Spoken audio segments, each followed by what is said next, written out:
Are you really getting a return on your health plan? Or are you just tracking whether your claims went up or down last year? What if I told you that claims are only one part of the ROI puzzle, and ignoring the rest could be costing you hundreds of thousands of dollars every year? Guys, I'm Rich with Benesmart. In the next few minutes, I'm going to show you a framework for measuring health plan ROI in a way that your CFO, HR leader, and CEO can all agree on. Because when leadership shares the same picture, you stop having budget fights and start having strategy conversations. Here's the problem. Most companies define ROI in health plans with one number: total claims, or maybe total spend. That's rearview mirror data. It tells you what happened last year, but not whether your plan is actually helping your business achieve its goals. Worse yet, if you haven't set any goals or KPIs for your health plan, this ignores the bigger impact. Are you retaining the talent that you need? Are employees actually using the benefits that keep them healthy? Are your vendors delivering what they promised? Without that bigger picture, it's easy for your CFO to think that the plan's a win while HR is watching morale and retention slip away. Let me give you a real-world example. We worked with a manufacturer who kept their claims flat for 2 years straight. The CFO was thrilled, but when we dug deeper, turnover in their most skilled roles had jumped 18%.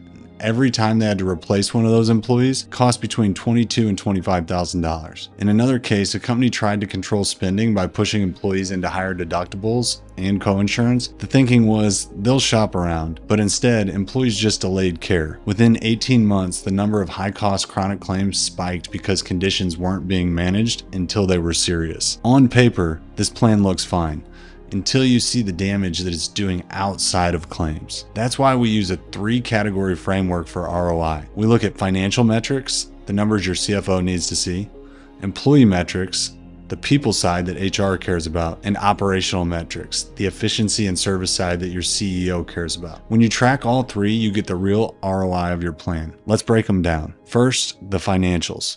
Start with your per member per month trend year over year. If it's growing faster than medical CPI, about 5%, that's a red flag. Then compare your total health spend to your revenue growth. If your plan costs are climbing at 7%, but your business is only growing at 3%, your health plan is outpacing your business. Don't forget stop loss reimbursements. We've seen companies leave 6-figure reimbursements on the table because no one was tracking payment timelines. And finally, look at vendor fee transparency. One client discovered that their PBM was keeping a 38% margin that they'd never disclosed. We uncovered it and brought $222,000 straight back to the business. Next, the employee impact metrics. This is the HR world. Retention and voluntary turnover rates are a huge one. Replacing an employee can cost anywhere from 50 to 200% of their salary. We all know that. And we helped one employer reduce turnover by just 5%. And it saved them over $400,000 in 1 year. Time to fill for key positions is another. If your benefits aren't competitive, your recruiting process will slow down, and that delay costs money. Then there's preventative care participation rates. In a self-funded plan, low participation doesn't mean you're wasting benefits like it does in a fully insured plan. It means you're increasing your future claims risk. If fewer than half of your employees are getting checkups, screenings, and vaccinations, you're setting yourself up for bigger and more expensive problems down the line. And for chronic conditions, you want to track management program engagement. If only 30% of your employees with diabetes are in your diabetes management program, you've got a future claims problem that's going to hit hard. Finally, operational metrics.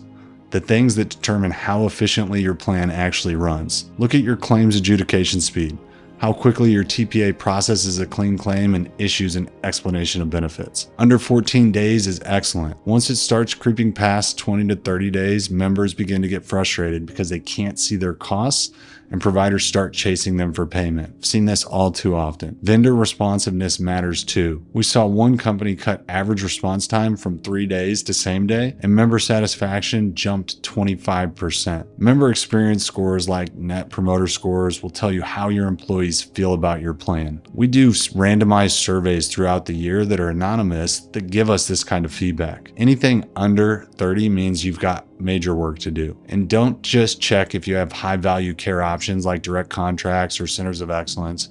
Track whether employees are actually using them. When you measure performance across financial, employee, and operational metrics, you're not just tracking cost, you're tracking real business outcomes. It stops being a budget tug of war and becomes a conversation about how your health plan supports growth, retention, and efficiency. If you've never looked at your plan this way, you're probably missing the biggest part of your return on investment.